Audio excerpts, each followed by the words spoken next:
nearly 300 years, humans thought they were alone in the Koprulu sector. They were wrong. The Zerg emerged, seeking to consume all in their path, and before long, the Protoss, a highly advanced alien race, began wiping out infested worlds, burning Zerg and Terran alike.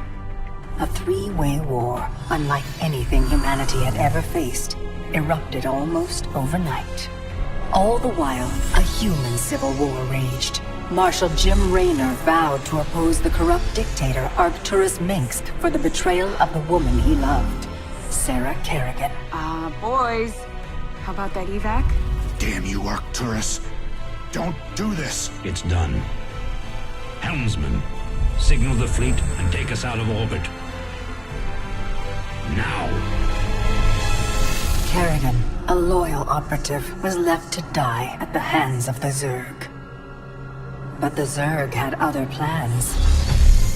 They transformed her and unleashed her psionic power upon the Koprulu sector, searching for their real objective, the Protoss homeworld of Ire. The Protoss were unaware of this danger and slow to respond. Their rulers, the Conclave, had dispatched Executor Artanis to hunt for Tassadar, a commander who had refused to wipe out infested Terran worlds. They crossed paths with a Dark Templar mystic, whose kind was considered heretics by the Conclave. Through great effort, Zeratul convinced Tassadar and Artanis that he was not their enemy. Together they rallied more Protoss from both factions against the Zerg. Despite the Conclave's fury, they achieved significant victories against the Swarm. But when Zeratul struck down one of the Overmind's Cerebrates, his own mind was left vulnerable. From his thoughts, the Overmind gleaned Ire's true location, and the Swarm descended upon the Protoss homeworld with all their might and fury. It was Tassadar who kept the Templar from extinction that day. Using the power of both the Templar and the Dark Templar, he sacrificed himself to kill the Overmind. Ire was lost, but Artanis led the survivors to the Dark Templar's homeworld of Shakuras. Old prejudices were set aside. The Templar were now in the Dark Templar's debt. Without the Overmind, the Swarm fractured. Kerrigan sought control of all the Zerg, even enlisting the aid of old friends and enemies like Raynor, Mengsk, and Zeratul. Once her rule was uncontested, the Queen of Blades betrayed them all. Billions of humans and Protoss were killed. The Zerg stood unchallenged, but to the relief of all, the war seemed to end there. Zeratul suspected the Zerg had fallen under the control of dark forces. He uncovered prophecies stating that an ancient entity, Amon, was attempting to merge Protoss and Zerg lifeforms into an unholy hybrid, and that this evil might already have control of Kerrigan and her power. It was during this time that Executor Artanis, hailed as a hero, was made leader of both the Templar and the Dark Templar. As Hierarch, Artanis united both factions, and promised to one day reclaim the glory they had lost on Ire. Raynor had vowed to see Kerrigan dead, but his retaliatory strike failed. Even his rebellion against Mengsk's tyranny proved ineffective against the Dominion's propaganda machine. But with the arrival of old friends and mysterious new allies, Raynor revived his campaign against the Dominion, scoring major victories on multiple fronts. But Zeratul warned him about the encroaching darkness, and said the key to stopping Amon was the Queen of Blades. She was needed alive.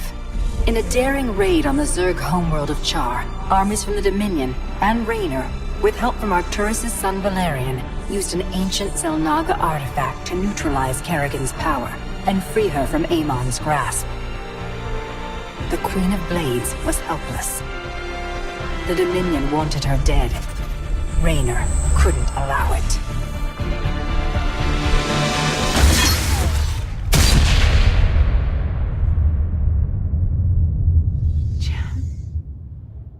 It's okay. I got you.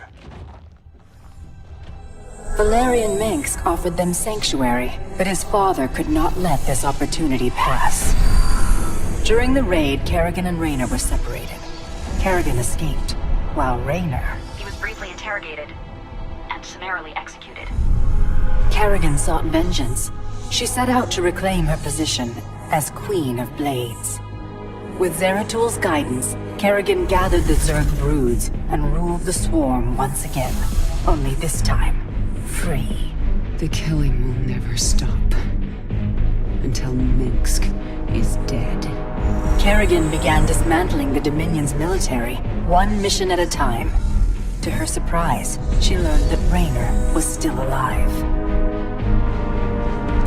She charted a course to Korhal, Minsk's stronghold. Despite encountering his best troops and traps, she personally ended his life. But there was little time to celebrate. Amon's plans were still unfolding. Kerrigan left Raynor to rebuild, while she hunted her true enemy. Raynor and Valerian Minsk set about reforming the Dominion, with a just government. With the Zerg and Terrans quelled, Hierarch Artanis saw an opportunity. He declared that the unified Protoss, Templar and Dark Templar alike, would retake Ire. Any dissenting voices went unheard amid the hope for reclamation. Zeratul set off alone, searching for the truth, hoping against hope that the Hierarch was not making a terrible mistake.